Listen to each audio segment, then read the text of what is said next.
அனைவருக்கும் வணக்கம். இன்றைக்கி நம்ம எதை பற்றி பார்க்க போகிறோம் அப்படின்னா,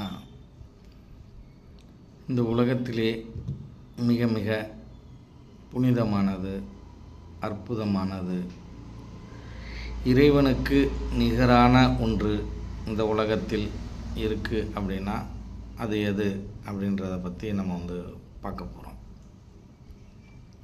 இப்போ ஏற்கனவே நான் சொன்ன மாதிரி இந்த பிறவிகளிலே மிக சரியான பிறவி,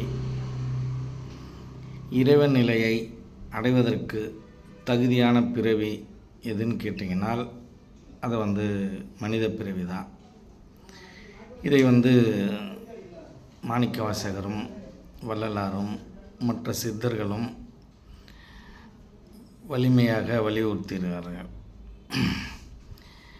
இதை வள்ளலார் என்ன சொல்கிறார் அப்படின்னா, இந்த மனித பிறவி எடுப்பதற்காக தான் நாம் என்ன பண்ணியிருக்கோம், பல பிறவிகளை கடந்து வந்திருக்கிறோம்.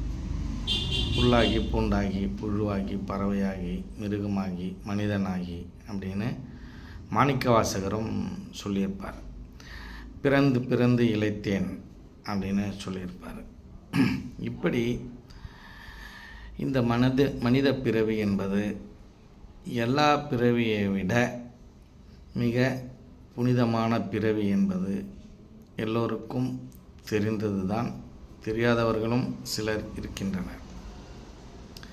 அப்போ இந்த மனித பிறவியில் எது அவனுக்குள்ள இந்த உடம்பு இருக்குது, இந்த உடம்பு புனிதமானதா, இல்லை இந்த உடம்புக்குள்ளே இருக்கிற உயிர் இருக்கு இல்லையா, இந்த உயிர் புனிதமானதா அப்படின்னு நமக்கு ஒரு சந்தேகம் வரும். எது புனிதமானது அப்படின்னு.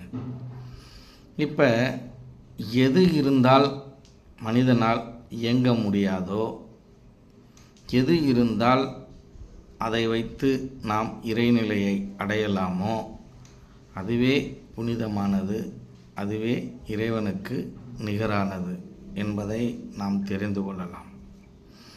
அப்போ இந்த உடம்பில் எது இல்லைன்னா இந்த உடம்பு இயங்காது அப்படின்னா, ஏற்கனவே நான் சொன்ன மாதிரி இந்த ஜீவசக்தியாகிய வாயு, இந்த உயிராகப்பட்டது இல்லை என்றால் இந்த உயிர் தான் ஐம்புலன்களின் வழியாக இந்த உடலை இயக்குது. இந்த உயிர் இல்லைனா தான் நாம் இந்த உடலும் இருக்காது. அப்போ இந்த உயிர் சக்தியானது தான் இறைவனுக்கு நிகரான அந்த நிலையை அடையக்கூடியது. ஆக